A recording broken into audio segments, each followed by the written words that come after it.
Hello, Greg Twig here talking about storyboards and style frames or concept boards. Um, I'm going to just briefly talk about a project that I worked on this summer. It was a piece that started off just with a narration. A script was written for narration and recorded and given to us at the studio to try to come up with a vision.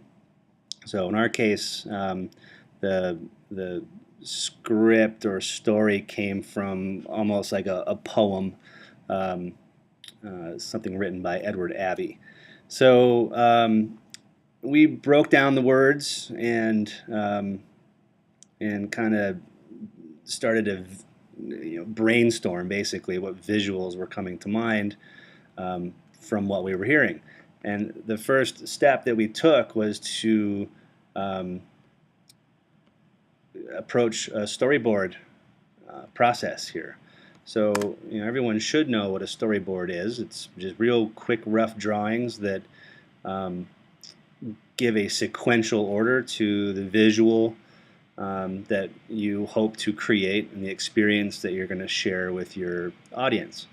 In this case, we started off with the word wilderness and thought we'd fly into the E, where it ends up becoming microscopic canyon lands here in frame 3, and then the camera would fall down this crevice, taking us to frame 5, where at the bottom of this narrow slot canyon is a person in silhouette, kind of enjoying that space.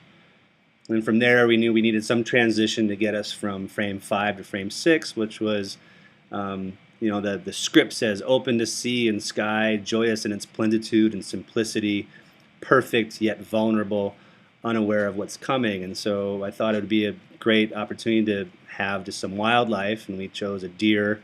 The deer is just kind of enjoying itself and then looks up to see if something could, maybe it heard something or something stirred. And what the author is talking about here is basically the destruction of the West, machines and bulldozers and construction and tearing up our wild lands.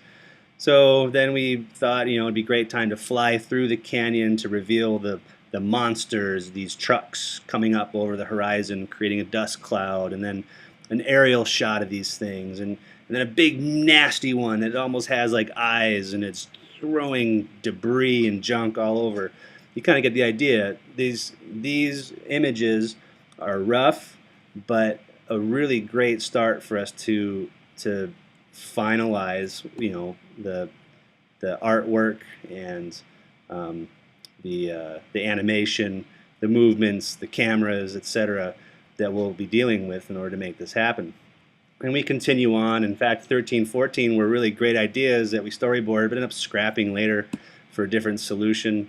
There's a spot where we see this really great, majestic rock arch in Canyonlands, and then this hand comes down and grabs it and pulls it up like a briefcase, talking about greed and whatnot, and a farm that gets crushed by a hand. So this storyboarding process really was, first of all, a lot of fun. It really gave us a lot of energy and excitement about tackling this project, and but also got everyone on the team. There were 3 of us on the same page, and you're at that point when you're working in a group environment, you can start divvying up the work. Hey, you take these frames, and you need to build these assets, and we need these things in 3D, and textures, etc. So while we were putting together the storyboard, we were also thinking about inspiration. What things can we find out there that will help us? And first we started this sort of, we agreed on the idea of trying to get something that was sort of like old Soviet propaganda, rough. We love the texture. We like the bulkiness of the figures and the hand.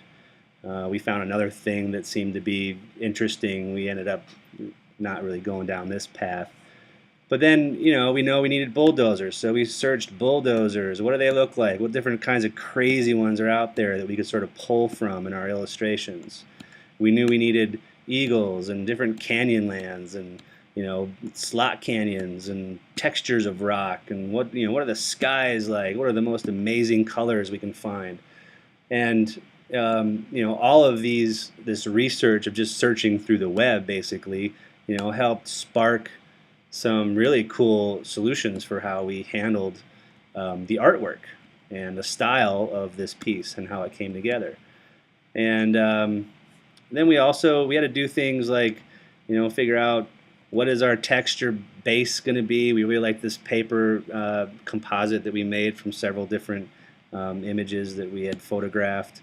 And then we knew that we needed some angles of hands that were, hands are difficult to draw, so why not just shoot them with your phone real quick and use that as a reference in your storyboard first, and then the actual artwork as it's created later. This is the hand crushing right here. It opened, the farm is on the hand, ends up the fingers come up and crushes the farm and debris falls out. It's really cool.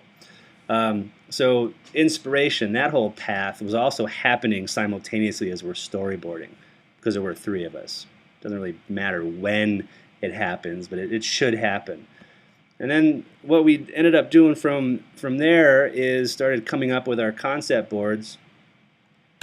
And here, I'll pull this one up. This one's better. And we came up with our look and feel.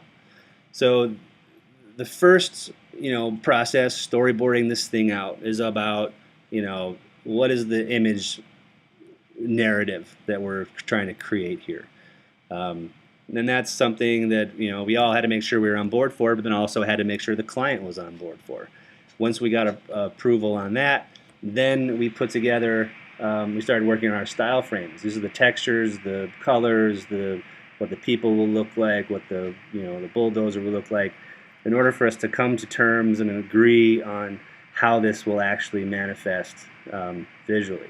And everyone was pleased with it. We ended up doing a few tweaks, making it a little more oil painting-like and watercolor-ish. But the one last thing that we did before we moved on was we took all of our storyboards and put together what's called an animatic. And so it's just the drawings, real quickly edited together with basic movements. So there we are, moving down the slot canyon to the guy at the bottom, and from there we move to the landscape with the deer, and we cut in close to the deer. The deer hears something rustle, looks up, we cut to it. So here, this is also a chance for us to say, is the timing correct? Does it actually work with the audio narration that we were given? Is there enough energy to it? Did we think of too much and we're trying to cram into a smaller amount of time? And this is all really critical problem solving before you get into the real meat of creating the work. Because if you just jump into a work without actually thoroughly thinking it through and planning, you get yourself in a real jam. Your project could end up being like 6 minutes long or something when it really was only supposed to be 2 because you're not paying attention to that, or you're trying to fit too many items in. It's a chance for you to step back and say, do I need to simplify, or are we not telling enough? It's a critical point of entering your project, is to flush out these ideas, these problems, and make sure that you're solid with how you're going to move forward. So the final product of this ended up looking more like this here.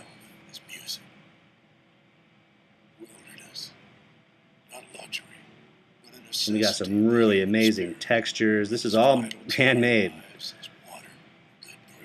We ended up in this slot canyon. The guy looks up.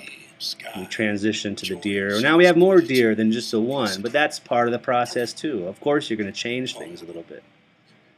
And then we fly through the canyon. This is really cool because it kind of breaks open. And there's the monsters coming up from over the horizon. Long shadows. They are nasty and mean. And this never would have happened if we hadn't sat through this brainstorming process and flushed out our frames. What happens next? How do we move into the next shot? Will the suitcase or the briefcase image really work? And man, it's powerful. It's amazing. Stomping on the river, clear-cutting forests. Oh, I may as well show this part. Here's the hand. This all came from the idea and the photographs I took from my phone, crushing the farm. So that is my take on the pre-production process, storyboarding, finding inspiration, working with concept or style boards. Anyone's going to call them something different, but you know what we're talking about. And it's about refining your project before you get into the real heavy-hitting stuff. All right, thanks for listening.